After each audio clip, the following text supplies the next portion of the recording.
parti. Assalamu alaikum wa rahmatullahi wa barakatuhu. Que la paix soit sur vous tous. Bienvenue sur la chaîne MTA Français avec un nouveau concept, une nouvelle émission, l'édito. Chaque semaine, des femmes discuteront librement de sujets qu'elles auront elles-mêmes choisis parmi des magazines de la communauté musulmane Ahmadiyya, à savoir la Revue des religions ou encore Al-Hakam. Aujourd'hui, nous avons deux invités, Madame Yasmine Adioui et Madame Belarbi Leila. Assalamu alaikum wa rahmatullahi wa barakatuhu. Bienvenue mesdames et merci d'avoir accepté cette invitation. Donc avant d'aller dans le vif du sujet, j'aimerais que vous puissiez vous présenter. On commence avec vous Yasmine. Oui, d'accord. Donc je suis maman de 4 enfants, mais également bénévole dans 2 organisations auxiliaires de la communauté. La première est Humanity First. C'est une association caritative et humanitaire. Elle a pour but d'œuvrer à aider les personnes vulnérables et les personnes pauvres, quelle que soit leur appartenance ethnique ou religieuse. Et cette association a été créée par le 4e calife de la communauté Ahmadiyya. D'accord. Et elle continue à perdurer encore aujourd'hui. Elle est dans, je crois, plus de 116 pays. Et nous, en tout cas en France, on s'occupe essentiellement de faire des visites aux personnes âgées, des visites aussi aux personnes qui portent un handicap. Et nous nous occupons aussi de la préparation de repas tous les week-ends. Et ce sont les garçons qui ont pour tâche de faire les maraudes sur Paris. Donc chacun... Voilà, chacun sa tâche. Et aussi, on a un gros projet, c'est l'école primaire que l'on est en train de construire à Sikasso, au Mali, et qui accueillera, Inch'Allah, 420 élèves. Donc c'est un très, très gros projet qui nous tient à cœur. Et donc, vous avez juste cette fonction Alors oui, c'est vrai. Je suis aussi vice-présidente et secrétaire pour les petites jeunes filles de 7 à 15 ans, dans une autre organisation qui est auxiliaire à la communauté musulmane Ahmadiyya, c'est l'organisation panafricaine. Et je me charge de l'éducation religieuse des jeunes filles, leur expliquer l'islam, la philosophie, la beauté de l'islam et de les aider pour la lecture du Coran, etc. D'accord, donc on a compris que vous étiez très active dans cette communauté. Je me tourne vers vous, Laïla. Est-ce que, pareil, vous pouvez vous présenter? Oui, donc moi je suis secrétaire nationale du service à l'humanité au sein de la Lajna Imaïla, donc qui est une organisation auxiliaire de la communauté musulmane Ahmadiyya. Alors vraiment brièvement, donc en quoi consiste mon travail? Donc mon travail consiste dans un premier temps donc à sensibiliser toutes les femmes Ahmadis sur l'importance de servir l'humanité, que ce soit de venir en aide aux plus fragiles, assister les personnes âgées, visiter les personnes malades, mais également prendre soin de son voisin, se soucier de ses besoins. Et donc ça, dans un premier temps, donc c'est vraiment ça le plus gros du travail. Et dans un second temps, donc en collaboration avec la présidente nationale, c'est de mettre en place un plan d'action national avec des actions en faveur des plus fragiles. Très bien, donc je constate que vous êtes toutes les deux dans l'humanitaire, on n'a pas fait exprès. Donc voilà, donc on va continuer. Alors, dans la mesure où vous êtes toutes les deux dans la communauté Ahmadiyya, et puis comme je rappelle le principe de l'émission, donc vous avez choisi des articles parmi les revues de la communauté musulmane Ahmadiyya. Du coup, on va forcément utiliser des termes spécifiques comme l'imam al-Mahdi, le Messie promis, le califat. Alors forcément, ces termes peuvent faire écho chez certains, ça peut même provoquer des craintes ou des incompréhensions. Yasmine, s'il vous plaît, vous pouvez nous expliquer ce qu'est la communauté Ahmadiyya? Oui, je vais essayer de l'expliquer brièvement. La communauté Ahmadiyya est née en 1889 et c'est Hazrat Mirza Ghulam Ahmad de Qadian qui l'a fondée. Il s'est proclamé être l'imam Mahdi et le Messie dont l'avènement était prophétisé par le saint prophète sallallahu alayhi wa sallam. Donc quand il a fait sa proclamation, tous les signes en sa faveur se sont manifestés et je voudrais rajouter que le saint prophète sallallahu alayhi wa sallam avait dit que si vous entendez parler de mon imam al-Mahdi, passez-lui mon salam. Donc là, aujourd'hui, je vous fais la petite introduction sur la communauté musulmane Ahmadiyya. Et au décès de Hazrat Mirza Ghulam Ahmad, ce sont les califes qui ont pris sa succession. Et actuellement, nous en sommes au 5e calife. Voilà. Et la communauté musulmane est une organisation très dynamique. Elle est présente dans plus de 200 pays et nos membres se comptent en dizaines de millions. Voilà brièvement. C'était bref, voilà. mais précis et clair en tout cas. Donc moi je vais utiliser d'autres termes parce qu'en fait vous parlez de la renaissance de l'islam, hein, prophétisé par... Oui, c'est proclamé être le réformateur promis. Donc, prophétisé par le prophète Mohammed sallallahu alayhi wa sallam. C'est un sujet très vaste. Mais moi, je veux en savoir un petit peu plus, en fait, parce que je pense qu'on aura probablement l'opportunité d'en parler dans les prochaines émissions. Mais je veux en savoir un petit peu plus avec vous, Lila. Quelle est la place des femmes dans la communauté Ahmadiyya? En fait, dans la communauté musulmane Ahmadiyya, il faut savoir que les femmes ont leur structure propre qui s'appelle la Lajna Imaïla.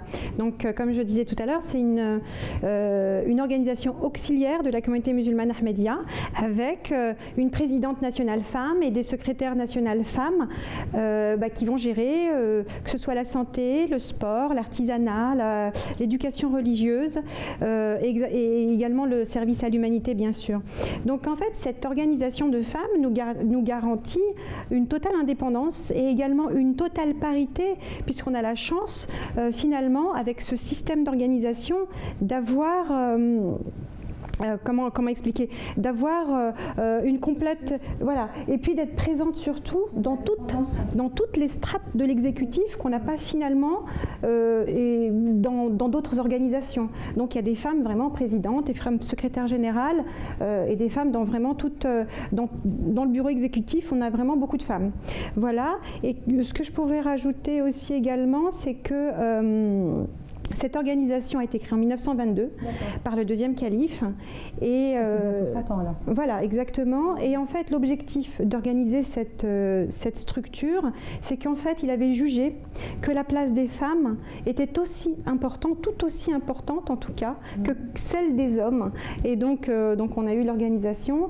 Et donc juste aussi rajouter un petit détail, c'est que c'est une organisation qui est vraiment unique au monde parce qu'elle est similaire dans tous les pays où nous sommes présents. D'accord, donc 100 ans, ça fera 100 ans dans 2 ans. D'accord. Donc c'est vrai que vous parlez d'une communauté, enfin d'une organisation de femmes indépendantes. Donc forcément, moi, ce qui me vient à l'esprit, hein, c'est tous les préjugés, tout ce qu'on peut entendre hein, à longueur de journée hein, sur le statut de la femme. Et je pense notamment à toutes ces polémiques qu'on entend régulièrement sur le voile. Je vous avoue que je crois qu'on pourrait en parler pendant des heures. Maintenant, le temps nous est compté, donc voilà, on est d'accord. Et puis on va du coup aborder tout de suite les sujets que vous avez choisis. Hein. Et on commence avec vous, Yasmine. Donc quel article avez-vous choisi ? Alors pour cette première émission de l'édito, j'ai choisi une allocution du 5e calife de la communauté qu'il avait faite à la convention annuelle d'Allemagne. Donc il a fait un discours devant la population allemande sur des sujets bien précis à cette population. Et le sujet principal est la migration des musulmans et leur intégration dans la communauté allemande. Et c'est toujours d'actualité, hein. On peut voir même en France, on a des vagues migratoires qui viennent du Moyen-Orient, et c'est aussi le cas ici en France. C'est vrai, voilà. C'est vrai, Yasmine. Mais comme là vous évoquez en fait, enfin vous avez choisi, hein, on a bien dit tout à l'heure que vous choisissez librement un discours hein, du calife de la communauté Ahmadiyya. Je pense que c'est important de rappeler ici que c'est un califat spirituel. Hein, on n'est pas là pour conquérir des terres. C'est important de le dire, je pense. Et c'est vrai en fait, il y a cette particularité qu'a la communauté musulmane Ahmadiyya, c'est qu'on fonctionne avec un système de clergé et c'est unique hein, dans le monde musulman. Et je pense qu'en plus, l'avantage, en fait, c'est que ce calife s'adresse non seulement aux musulmans ahmadis à travers le monde entier, par les sermons ou d'autres discours qui sont, je crois, traduits. Oui, en voilà, voilà, 8 langues, je ne sais plus combien de langues. Oui. Diffusés, je crois, en direct. Et on a une chaîne satellite. Voilà, tout à fait. Mais en plus, il s'adresse aussi aux dirigeants des nations et aux dignitaires dans des lieux historiques. Il me semble le Parlement européen à Bruxelles. J'étais présente là-bas. Voilà, il a parlé des immigrés, encore à l'époque, c'était en 2012. C'était en 2012, oui. Voilà. Oui. Et puis, je crois, il y a le Capitol Hill aux États-Unis, voilà, ou même, c'était en France l'an dernier, je crois que vous étiez toutes les deux présentes, c'était à l'UNESCO à Paris. Et donc, dans ses discours, il évoque des sujets contemporains, des problèmes contemporains, et je crois que justement, c'est ce que vous allez nous dire. Et il a vraiment une vision claire de ce qui se passe dans la société. Et il faut vous dire que c'est notre guide spirituel. Il se préoccupe de notre bien-être spirituel et il est comme l'équivalent d'un pape. Voilà, si vous voulez faire la comparaison, il est comme l'équivalent d'un pape. Et donc, lors de son allocution, il a fait plusieurs constats, mais je vais vous en citer que 2. Notamment, dans la population allemande, lors de ces flux migratoires des populations fuyant les guerres au Moyen-Orient, il a constaté qu'il y avait une résurgence des partis d'extrême droite et que ces partis-là alliaient d'autres partisans. Et on peut comprendre que c'est normal lorsque un pays se retrouve avec un flux incroyable de populations qu'ils n'ont pas voulu, qu'ils puissent avoir une sorte d'anxiété, d'angoisse, et de se dire comment va-t-on faire avec ces gens-là ? Comment on va les accueillir ? Est-ce que, en plus, ce qui s'est produit, c'est que le gouvernement allemand était très très réactif. Il a mis en place des structures d'accueil. Il a construit des structures des cours, là. Oui, il a construit des structures entières pour l'accueil des migrants et ça a demandé un coût énorme. Et c'était donc un fardeau économique quand même important pour le gouvernement et par conséquent un fardeau pour la population. Ses craintes. Voilà, donc c'était un coût considérable qui provoquait une anxiété et la population locale avait l'impression, et c'est une impression justifiée, que c'était eux qui payaient par leurs impôts l'intégration de ces populations-là. Donc c'est pour ça qu'il y a eu toutes ces craintes, toute cette peur de l'autre. Et ils avaient aussi, les populations allemandes avaient peur que leurs droits soient bafoués ou qu'ils n'aient pas les mêmes droits, qu'ils soient négligés. Mais c'est vrai qu'en fait c'est toute l'Europe, en France aussi. Oui, avec mon association Humanity First, on a remarqué que l'État français faisait des appels à projets pour la construction de centres pour les migrants. Donc c'est un gros travail d'accueillir les migrants en France. Donc c'est aussi le cas en France. Ouais. Tout à fait. Là, vous parlez de la crise migratoire. Je pense que c'est important, je crois que vous l'avez dit, mais de rappeler en fait que ces migrants fuient, ont quitté leur pays pas par plaisir. Voilà, c'est par contrainte. En fait, la plupart fuyaient la guerre. Oui, tout à fait. La grande majorité. C'est ça. Et pour en revenir à votre article, justement, est-ce qu'il y a des solutions qui sont apportées à ces problèmes ? Oui, bien sûr. Notre calife a donc fait une constatation de ce qui se passe dans la société et il apporte les solutions que propose l'islam. Il dit premièrement que les migrants ne doivent pas être dépendants ou attendre des avantages ou des allocations de la part des gouvernements. Ils doivent au contraire travailler dur pour trouver un emploi, même si même s'ils se sentent surqualifiés par rapport à cet emploi, ils doivent le faire. Ils doivent travailler dur et faire leur maximum pour s'intégrer. De cette manière-là, les populations seront rassurées et se diront d'accord, ils sont venus, on ne les a pas voulus, mais ils font de leur mieux. Ils apprennent la langue, Ils vont à l'école, ils font des formations pour apprendre un métier et ils contribuent à l'économie du pays. Donc c'est une valeur ajoutée pour le pays. En fait, donc, là c'est l'article que vous citez. Donc, ça veut dire que c'est un chef religieux musulman qui apporte des solutions concrètes en se basant sur les enseignements islamiques. Voilà. Mais en même temps, c'est paradoxal parce que c'est vrai que quand on regarde un peu l'actualité, en fait, on voit qu'il y a une peur grandissante pourtant de l'islam. Oui, c'est parce que ça, c'est le deuxième point que j'ai choisi de développer. En fait, on a peur de ce que l'on ne connaît pas. Les populations occidentales, et je reviens à l'article en question, la population allemande a une peur de l'islam. Pour eux, l'islam est égal terroriste, le musulman est l'égal d'un fanatique. Donc c'est normal, c'est une peur, une insécurité qu'ils ont, et malheureusement, on ne peut pas dire non plus que dans cette grande vague de migrants, il n'y ait pas des gens dangereux, certainement. Donc c'est au gouvernement d'être vigilant, c'est clair. Mais c'est vrai que quand on ne connaît pas une religion, il est normal qu'on en ait peur. Et surtout, la population allemande, je pourrais même dire que la population française aussi, ont la ferme conviction que l'islam n'est pas compatible avec les valeurs occidentales, et donc on ne pourra jamais s'adapter, on ne pourra jamais s'intégrer avec succès dans notre pays, dans ce pays d'adoption. Voilà. Oui, c'est clair. Et on peut quand même dire que ça fait quelques décennies quand même que le terme islam est associé au terrorisme. Malheureusement, c'est vrai que quand on va allumer la télévision sur les chaînes, sur pratiquement toutes les chaînes, on est bombardé. Voilà, tout à fait. Donc, est-ce que le calife évoque le terrorisme ? Alors, avant de parler de la solution que donne le calife, je voudrais dire que même en France, on parle du grand remplacement. C'est ça. Et des personnes que je ne souhaiterais pas citer, on va pas les citer.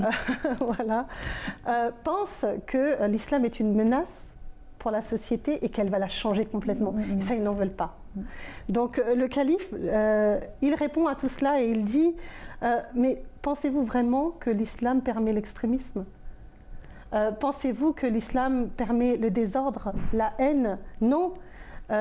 Il est normal que l'on ait peur de ce que l'on ne connaît pas, mais moi je vous invite à venir, je vais vous parler de l'islam et on va vous montrer ce qu'est l'islam. Le souci c'est que en fait, j'entends bien ce que dit le calife, c'est vrai que en plus c'est un discours direct, il n'y a pas de double discours, mais c'est vrai que quand on regarde en fait le comportement, je vais pas, de certains musulmans, ça reflète pas, on va dire, ce que dit le calife. Oui, mais moi je suis Ahmadi, je vais ne parler que de ce que je connais. On est d'accord. Et notre saint prophète sallallahu alayhi wa sallam avait dit qu'un vrai musulman est celui dont par la langue et la main sont sans danger pour son prochain. Et notre calife insiste beaucoup sur le fait que on doit avoir... non, le saint prophète sallallahu alayhi wa sallam avait aussi dit, que l'amour de la patrie fait partie de la foi. Donc nous devons avoir... c'est vrai que le terme patriotisme en français est peut-être péjoratif à notre époque, mais on doit être patriote dans le bon sens du terme. Oui, ça fait partie de la foi. Oui, exactement. Voilà. Donc le bien vivre ensemble est important. Et dans la communauté musulmane Ahmadiyya, nous avons une devise qui est amour pour tous, haine pour personne. Elle est incontestablement vraie. On le vit au quotidien, on l'apprend à nos enfants. C'est d'ailleurs, les mamans sont les garantes de la génération future et elles inculquent à leurs enfants l'amour de leur pays. Voilà. Et la communauté musulmane Ahmadiyya, depuis plus de 130 ans, œuvre pour la paix. Je pourrais dire même que notre calife est le champion de la paix. Il est l'ambassadeur de la paix à travers le monde. même s'il n'a pas reçu le fameux prix Nobel de la paix, il les vaut amplement si seulement les gens savaient le travail qu'il fait pour que la paix soit maintenue. Et il insiste beaucoup au niveau de la communauté internationale pour que les peuples puissent se réconcilier pour maintenir une paix durable. Et moi, je dirais personnellement qu'on m'a toujours appris dans l'islam que chacun a des droits et des devoirs. Nous avons des droits, bien entendu, mais on a aussi des devoirs envers nos parents, envers la société, envers nos voisins. Et un pays aussi a des devoirs envers son pays voisin. Donc le maintien de la paix est primordial. Voilà, je pourrais quand même rajouter une seule chose. C'est vrai que c'était quand même important. Le calife a insisté sur un point. Il a dit que la paix ne se maintiendra jamais si les gens ne croient pas en Dieu. Chef religieux, donc forcément. Oui, parce que lorsqu'on aime Dieu, lorsqu'on souhaite être un bon croyant, on rétablit les devoirs de chacun. Donc, de fait, le bonheur de chacun compte pour nous. Donc, je dirais ça. Voilà, de toute façon, je sens que vous êtes très, très émotive là, quand vous parlez de ce sujet. En tout cas, c'est un sujet... C'est vrai que c'est un sujet, enfin merci de nous avoir fait partager ce sujet. On a besoin d'entendre ce genre de discours. C'est vrai que nous, dans la communauté musulmane Ahmadiyya, on est baigné dedans. Donc amour pour tous, haine pour personne, ça nous parle directement. Et c'est vrai qu'on sait que ce n'est pas qu'un discours. Exactement. On est témoin, voilà, on est témoin des efforts et du travail qui est fourni par la communauté Ahmadiyya et depuis plus de 130 ans, de nombreuses années. Voilà. Donc, j'avais dit tout à l'heure que vous êtes là pour choisir des sujets. Alors, les sujets ne sont pas forcément liés les uns aux autres. Donc, on va passer maintenant au deuxième sujet avec Lila. Donc, on vous écoute, Lila. Donc, oui, moi, j'ai choisi de traiter d'un article qui est paru en septembre 2020 dans Al-Hakam, donc un article qui est vraiment tout récent. Et Al-Hakam, qui est un journal hebdomadaire anglais. Et donc, cet article concerne une des allégations portées sur le Messie Pourmi alayhi salam, qui est l'origine de ses œuvres écrites en arabe. Alors, vous avez dit une des allégations, parce que c'est vrai qu'on sait qu'il y en a plusieurs, que ce soit sur le fondateur, sur ses successeurs, sur la croyance, sur les membres de la communauté eux-mêmes. C'est vrai qu'on entend tout et son contraire sur la communauté musulmane Ahmadiyya. On va peut-être pas en parler tout de suite, mais on aura l'occasion, Inch'Allah. Mais vous en avez choisi une en particulier. Pourquoi celle-ci? Alors oui, c'est vrai que pour rejoindre ce que vous avez dit, effectivement, l'histoire de la communauté musulmane Ahmadiyya est parsemée de campagnes d'allégations et en tout genre et non fondées. Mais en dépit de cette hostilité grandissante et qui vraiment se développe et qui grandit, la communauté musulmane Ahmadiyya ne cesse de grandir. Et aujourd'hui, nous sommes présents dans plus de 200 pays. Donc voilà. Alors ensuite, pour le choix de mon sujet, donc de l'article que j'ai souhaité vous faire partager. En fait, parce que c'est un sujet qui me parlait moi personnellement. Je suis d'origine algérienne et c'est vrai que quand je partage avec des musulmans arabophones, quand je leur partage la vie du Messie promis, alayhi salam, ses origines, ça ne leur convient pas. Parce qu'ils attendent un Messie promis arabophone qui s'expriment en langue arabe avec une très grande maîtrise et qui viennent de pays arabes comme l'Arabie, enfin d'un pays arabe. Voilà. Donc franchement, le choix de cet article, c'était vraiment pour leur faire partager à la fois les richesses des écrits du Messie premier alayhi salam, mais également de répondre aux allégations. En fait, vous évoquez toute cette richesse. Est-ce qu'on peut en savoir plus sur cette richesse?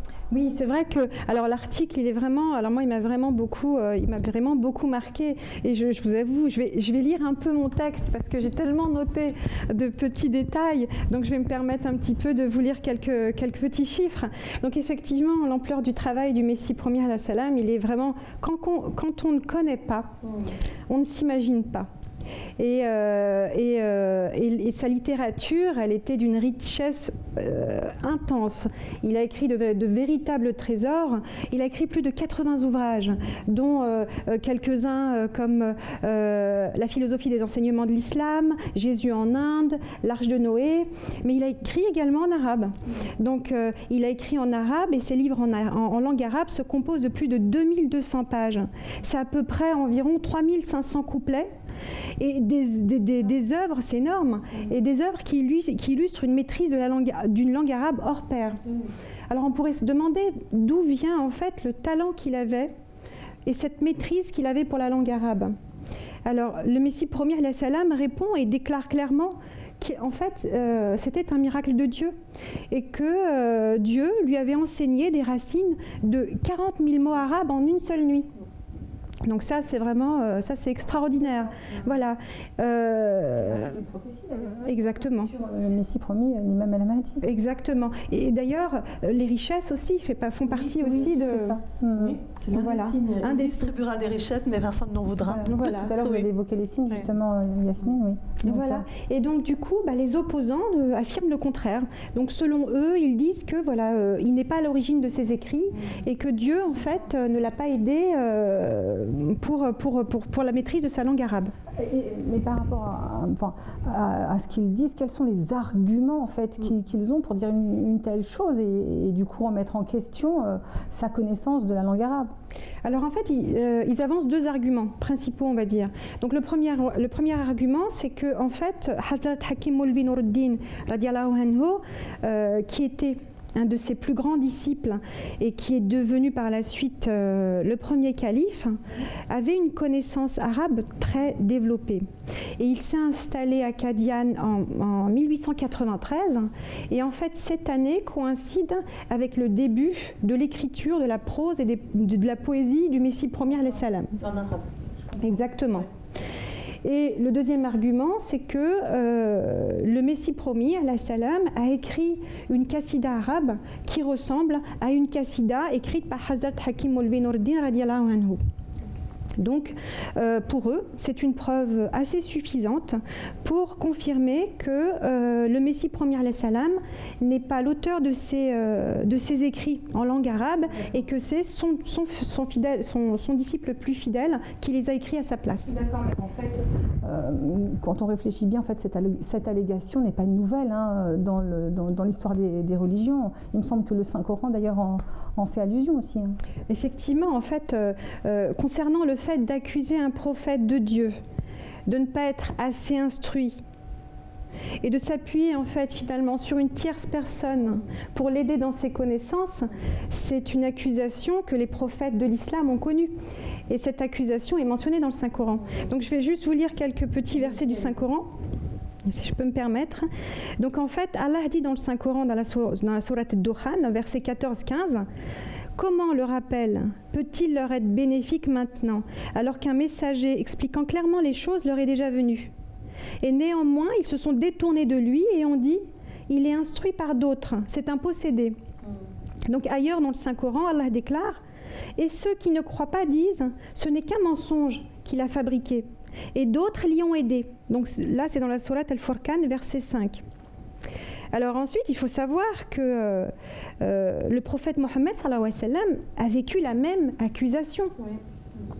Alors lorsqu'il a eu ces révélations, les adorateurs d'idoles de la Mecque l'ont accusé en fait d'utiliser un esclave hébreu pour l'aider dans ses connaissances. Voilà, donc... Finalement, on peut dire alors que les opposants du Messie premier alayhi salam se comportent comme les opposants du prophète Mohammed sallallahu alayhi wa sallam. Effectivement, en fait, et c'est vrai que quand on se pose dessus, c'est je veux dire, le fil conducteur. C'est un parallèle. D'où l'importance de bien connaître la foi, parce que de c'est bien vrai connaître, oui. Ouais. Et vraiment là, j'ai souhaité vraiment aussi tirer les extraits du Saint-Coran parce que c'est vraiment important. Et en fait, comme vous disiez, donc les opposants finalement ne ne font que suivre les pratiques des ennemis des prophètes. Et en fait, ils témoignent finalement dans leur comportement de la véracité de Hazrat Mirza Ghulam Ahmad al-Salam. Et ils ne font que suivre leurs précurseurs. Et donc là, je vais vous reciter un autre verset du Saint-Coran qui dit, donc là c'est la Surat al-Mu'minun, chapitre 23, verset 22, excusez-moi. Donc, comme Dieu le Tout-Puissant le dit, en fait, ils disent des choses pareilles à celles que disaient les précurseurs. Et donc un autre point évoqué aussi dans l'article que j'ai voulu un peu souligner, comment finalement Dieu agit-il avec les personnes qui s'attribuent ces paroles? Parce que tout est dit en fait dans le Saint-Coran. Exactement. La réponse est dans le Saint-Coran. Dans le chapitre 69, versets 45 à 47, Allah déclare: et s'il nous avait faussement attribué ne serait-ce que quelques paroles insignifiantes, nous l'aurions assurément saisi par la main droite. Et puis assurément, nous lui aurions tranché la veine jugulaire. Dans ce verset que je viens de citer, donc Allah, le Tout-Puissant, se réfère au prophète Mohammed sallallahu alayhi wa sallam. Et il ne l'a pas puni, au contraire, il l'a béni, il l'a élevé à lui. Donc, cette pratique est valable pour tous les prophètes. Donc si Hazrat Mirza Ghulam Ahmad al-Salam, excusez-moi, donc mentait et attribuait faussement toutes ses œuvres à Allah, alors il mériterait la punition qui a été mentionnée. En fait, c'est clair, hein, parce que c'est vrai que vous revenez, dans l'article, là, vous revenez souvent hein, sur le Saint-Coran. Là, c'est clair, il n'y a pas d'ambiguïté. Et c'est le Saint-Coran, c'est la parole d'Allah. Donc en fait, quand vous parlez de pratique, hein, on parle de pratique là, de la sunna, le terme arabe, c'est vrai que Allah dit dans le Saint-Coran, il n'y a pas de variation dans la pratique d'Allah. Donc en fait, Allah nous montre en fait, et c'est vrai que je pense à vous Yasmine, parce que vous montrez, vous éduquez les jeunes filles de la communauté, et c'est vrai que le Saint-Coran, c'est la base hein, de cet enseignement. Donc dans la communauté musulmane ahmadiyya, ce qu'on apprend en premier, c'est justement à lire l'arabe pour pouvoir lire le Saint-Coran et comprendre le Saint-Coran. Donc voilà, je voulais dire... oui, je voudrais rajouter que le Saint-Coran n'est pas un livre à mettre dans une bibliothèque. C'est ça. Et c'est à nous, c'est notre devoir de le lire tous les jours, car c'est quand même la parole de Dieu. Il nous a donné cette chance d'avoir sa parole, et il est de notre devoir de la connaître et de la lire tous les jours. En fait, c'est une religion vivante, voilà. Donc forcément, le Saint-Coran, la parole d'Allah est intemporelle et universelle. Pour en revenir justement à ce que vous disiez, en fait, Allah nous dit dans le Saint-Coran que les faux prophètes ne prospèrent pas. C'est ce que dit en fait le Saint-Coran. Et cet article est vraiment intéressant. Est-ce que vous voulez justement rajouter, vous avez d'autres points à rajouter sur... Oui, moi j'avais franchement, c'est vrai, effectivement, comme vous avez dit tout à l'heure, il nous faudrait beaucoup plus que le temps qui nous est imparti pour développer les articles qu'on a choisis.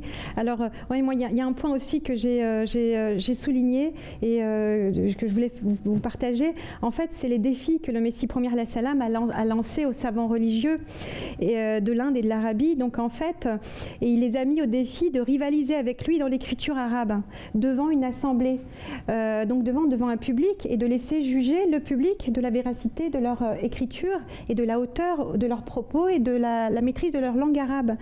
Et ils voulaient finalement leur laisser la chance et leur donner l'occasion de prouver leurs allégations.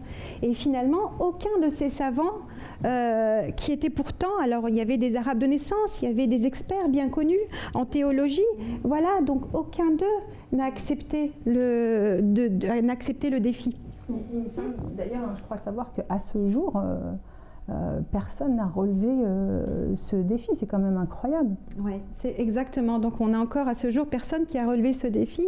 Juste pour vous donner aussi, il y a un petit chiffre qui a été donné concernant le nombre de savants dans l'article. Donc juste pour vous donner une idée du nombre de savants qui avaient été mis au défi. Donc dans une annonce publiée le 22 juillet 1900, il a mentionné la liste, le nom de 86 éminents chefs religieux et savants de l'Inde, à qui il avait proposé, il avait invité de se présenter et de relever son défi. Donc on en a minimum 82, donc aucun n'a accepté. Aucun accepté. Oui, effectivement. Et donc, pour en revenir, vous avez parlé de ces écrits, des défis. Est-ce qu'il y a un autre point que vous vouliez Oui, donc je crois que mon dernier point, donc pour finir, donc, en plus de ces écrits en langue arabe, il y a une prestation orale qui est connue par tous les membres de la communauté musulmane Ahmadiyya qui s'appelle le Sermon révélé, donc qui est la Khutba Ilhamiyya, et qui est aussi un autre signe de sa véracité et de l'aide divine que le Messie promis alayhi salam jouissait.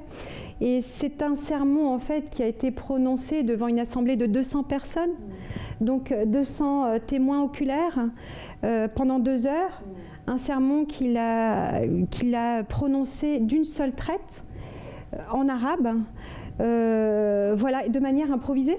Donc il y avait à la fois dans l'assemblée des personnes qui étaient Ahmadis, des personnes non Ahmadis, et tous ont témoigné de l'immensité et de l'intensité des propos qui ont été dits ce jour-là. C'était donc un 11 avril 1901, le jour de l'Aïd. Et c'est vrai que pour les personnes qui sont arabophones, et moi franchement je les invite à écouter et à se pencher dessus, le sermon révélé commence par des paroles qui nous sonnent vraiment beaucoup, c'est Ya Ibadallah. Donc ce terme-là, il est vraiment, quand on l'entend, parce que d'autres personnes arabophones aussi connaissent la signification. Mais la langue arabe, voilà, effectivement, exactement. Donc c'est vraiment des paroles qui nous sonnent. Et voilà, donc c'était le dernier point que je voulais. Le niveau littéraire était extrêmement élevé du Messie promis. Exactement. C'est la raison pour laquelle ils n'ont pas souhaité, ces savants, participer à ce défi. Ils n'ont non seulement pas souhaité participer, mais quand eux-mêmes avaient invité le Messie premier alayhi salam à un défi, finalement ils n'ont pas honoré leur invitation. Donc voilà. Donc finalement, Yasmine a un petit peu fait ma conclusion. Ah, sorry. Excusez-moi. Non, c'était juste pour dire que finalement, les allégations des opposants n'est pas fondées. Et comme vous aviez dit tout à l'heure, les allégations, on en entend dans les réseaux sociaux ou à travers les différentes discussions qu'on a autour de nous. C'est vrai que ce qu'on peut conseiller aux arabophones, c'est d'aller vérifier par eux-mêmes, en fait, parce que c'est toujours mieux de juger par soi-même, d'autant plus que quand vous avez parlé des livres, je crois que c'est disponible, on est d'accord? Oui, c'est disponible, gratuit, en ligne sur le site islam-ahmadiyya.org. Donc, c'est tout à fait transparent en fait. Exactement. Voilà, donc c'est une chance incroyable parce que là on parle de l'arabe, mais en fait c'est dans plusieurs langues. Oui. C'est dans plusieurs langues. Donc voilà, en tout cas, merci Lila, c'est un sujet très intéressant, complet, argumenté. J'ai vu que vous avez pris le soin de citer les versets du Saint-Coran. Je sais que voilà, sur le Saint-Coran aussi, il y a des allégations, mais bon, on va s'arrêter là, je pense. En tout cas, merci à toutes les deux, parce que c'est vrai que c'est des articles toujours, voilà, on apprend tout le temps au sein de cette communauté. Je crois que l'émission arrive à sa fin. Donc j'espère que ça vous a plu, que les sujets abordés vous ont plu, que vous avez pu en apprendre un petit peu plus sur la communauté musulmane Ahmadiyya. En tout cas, on vous donne rendez-vous la semaine prochaine avec d'autres sujets, Inch'Allah. En attendant, prenez soin de vous. Assalamu alaikum wa rahmatullah wa barakatuhu. Wa alaikum salam.